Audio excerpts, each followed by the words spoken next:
Assalamualaikum warahmatullahi wabarakatuh. Selamat sore, salam sejahtera bagi kita semua. Puji syukur kepada Allah Subhanahu wa Ta'ala yang mana telah memberi nikmat dan hidayahnya sehingga kita dapat berkumpul dalam keadaan sehat pada saat ini.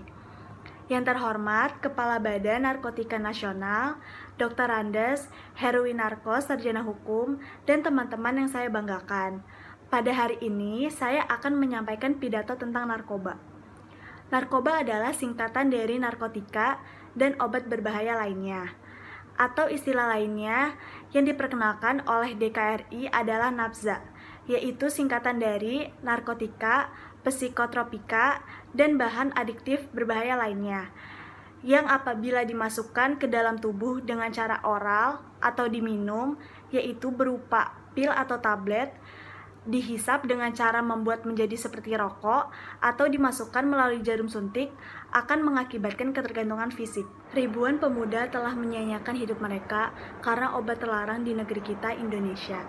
Mereka kebanyakan korban dari lingkungan yang kejam, keluarga broken home, dari kebodohan, dari rasa keingintahuan, atau juga dari korban para mafia narkoba. Diperkirakan bahwa sekitar 4 juta orang di Indonesia adalah sebagai pengguna narkoba, atau sekitar 1 dari setiap 50 orang Indonesia adalah atau pernah mencicipi barang terlarang tersebut. Di ibu kota Jakarta, diperkirakan 3 dari 10 orang anak muda adalah pengguna narkoba. Sebuah studi yang dilakukan oleh kantor ILO atau Organisasi Buruh Internasional di Indonesia menunjukkan bahwa sekitar 4% pengguna narkoba di negeri ini adalah anak-anak di bawah 17 tahun. 2 dari 10 pengguna terlibat dalam perdagangan gelap. Beberapa remaja mulai terlibat dalam memproduksi obat-obatan dan yang memperdagangkannya antara usia 13 dan 15 tahun. Ketua Badan Koordinasi Narkotika Nasional mengatakan bahwa pengguna narkoba dan obat-obatan terlarang di negara ini berjumlah sekitar 7.000 siswa SMP, lebih dari 10.000 siswa SMU, dan sekitar 800 siswa SD. Data tersebut begitu sangat memprihatinkan dan membuat kita cemas akan masa depan nanti bila pengguna barang haram tersebut terus meningkat. Orang biasanya menggunakan obat-obatan terlarang untuk bersenang-senang atau melarikan diri dari tekanan hidup. Pengguna narkoba di kalangan siswa sangat mengkhawatirkan. Dilaporkan bahwa sejumlah pedagang beroperasi di sekitar sekolah dengan menipu, memaksa, atau memberi obat-obatan terlarang tersebut secara gratis kepada para siswa di sekitar sekolah tersebut. Setelah siswa yang kecanduan, mereka kemudian pergi ke para pedagang untuk membeli obat-obatan terlarang. Jika mereka tidak punya uang, mereka mencuri dari anggota keluarga mereka atau orang lain. Fakta-fakta ini menunjukkan kepada kita bagaimana akrab narkoba di kalangan generasi muda kita. Hal yang harus kita ketahui sebagai pegangan kita agar terhindar dari bujuk rayu para mafia narkoba, kita harus tahu apa arti dari kecanduan obat.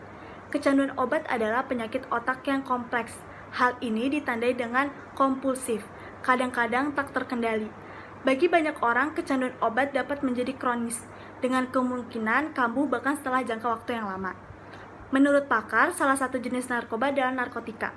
Narkotika yaitu bahan yang berasal dari tanaman maupun non-tanaman, baik sintetis maupun semi-sintetis, yang dapat menimbulkan penurunan kesadaran. Adapun macam-macam narkotika antara lain adalah yang pertama ganja, yang kedua morfin, yang ketiga kokain, yang keempat budidaya, dan lain-lain. Hadirin yang berbahagia, ada jenis-jenis narkoba menurut efeknya. Yang pertama depresan. Depresan yaitu menekankan sistem saraf pusat dan mengurangi aktivitas fungsional tubuh sehingga pengguna merasa tenang. Contohnya adalah morfin, heroin, dan putau. Yang kedua stimulan.